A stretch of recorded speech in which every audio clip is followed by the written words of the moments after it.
नमस्कार दोस्तों, स्वागत है एक नई कथा में। इस वीडियो में हम जानेंगे महाभारत की एक भव्य प्रतियोगिता के बारे में।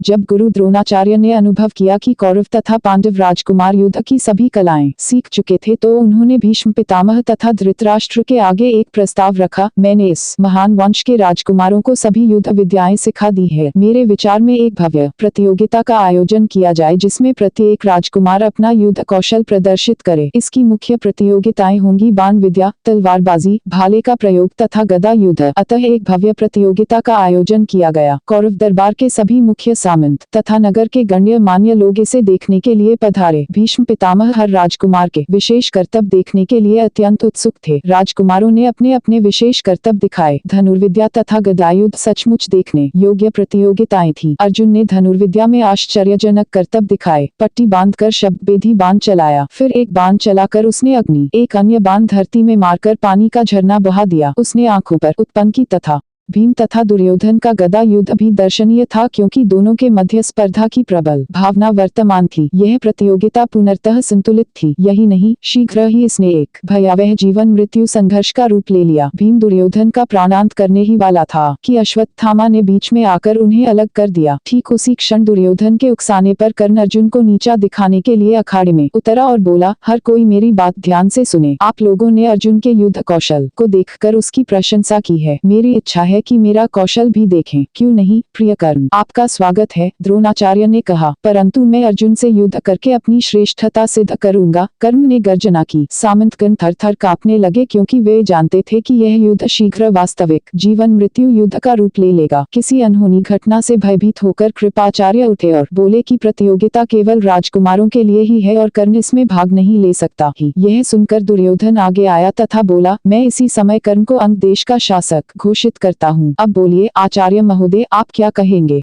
अर्जुन अपने पर नियंत्रण न रख सका तथा उसने गर्जना की, अरे कर्ण, निसंदेह तुम एक योद्धा हो, परंतु अपने पर जरूरत से अधिक विश्वास करना अहंकार के बराबर होता है तथा अहंकार का सिर सदा ही नीचा हो जाता है। किसी भी कला में कोई भी व्यक्ति 100% पूर्ण नहीं हो सकता। जहाँ तक मेरा संबंध है, मैं भी एक योद्धा हूँ, परंतु अभिमान से रहित हूँ। क्या तुम समझते हो कि तुम्हारी ललकार सुनकर मैं चुप बैठा रहूंगा? मुझे तो केवल अपने महान गुरु पितामह तथा अपने राजा की अनुमति चाहिए। तुम जानते हो कि मेरे पूज्य पिताजी ने कितने ही वीर योद्धाओं को धूल चटाई थी। अर्जुन की निर्भीक तथा सुसभ्य गर्जना सुनकर दुर्योधन तथा कर्ण के होंठ सिले ही रह गए। अतः कर्ण अपनी गलती का अनुभव करके प्रतियोगिता से बाहर हो गया। प्रत्येक दर्शक ने अर्जुन की प्रशंसा की तथा पितामह ने प्रतियोगिता की समाप्ति की घोषणा कर दी, क्योंकि सूर्यदेव अस्ताचल की गोद में जाने ही वाले थे। द्रुपद का अभिमान चूर्ण होना। एक दिन द्रोणाचार्य ने सभी राजकुमारों को अपने पास बुलाया तथा कहा, मैंने आप सब को युद्ध की सभी कलाओं की पूर्ण शिक्षा प्रदान की है, अतः मेरे गुरु दक्षिणा मांगने का समय आ गया है।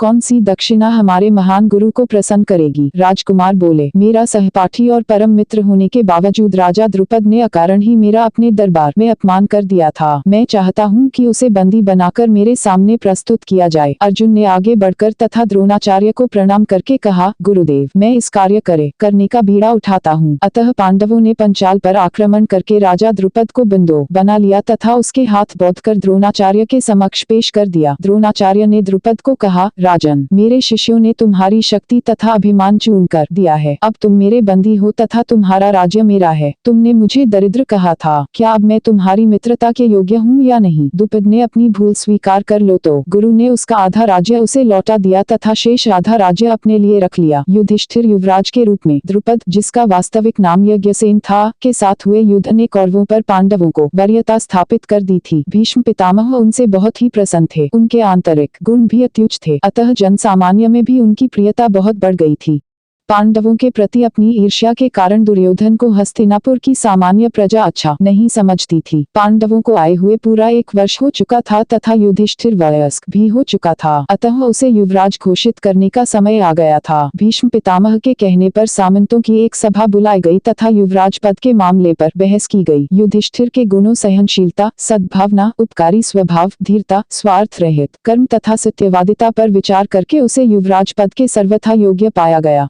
यद्यपि धृतराष्ट्र यह नहीं चाहते थे कि युधिष्ठिर हस्तिनापुर का युवराज बने, क्योंकि वे पुत्रमोह के पाश में पूरी तरह बंधे हुए थे, तथापि उन्हें युधिष्ठिर को युवराज घोषित करना ही पड़ा तथा दुर्योधन चिल्लाता ही रह गया। दुर्योधन इसे भला कैसे सहन कर सकता था, परंतु वह तथा उसका पिता विवश थे, अतः वह पांडवों को मार्ग से हटाकर उनके सिंहासन पर अधिकार जमाने की योजनाएं बनाने लगा। यद्यपि उसकी अब तक की सभी योजनाएं विफल ही रही थीं, तथापि वह प्रयत्न छोड़ने को तैयार नहीं था। वास्तव में उसका मामा शकुनी, छोटा भाई दुशासन तथा परम मित्र कर्ण उसकी योजनाओं में उसके समर्थक बनकर उसे उकसाते रहते थे। ये कथा सुनने के लिए आपका बहुत बहुत धन्यवाद।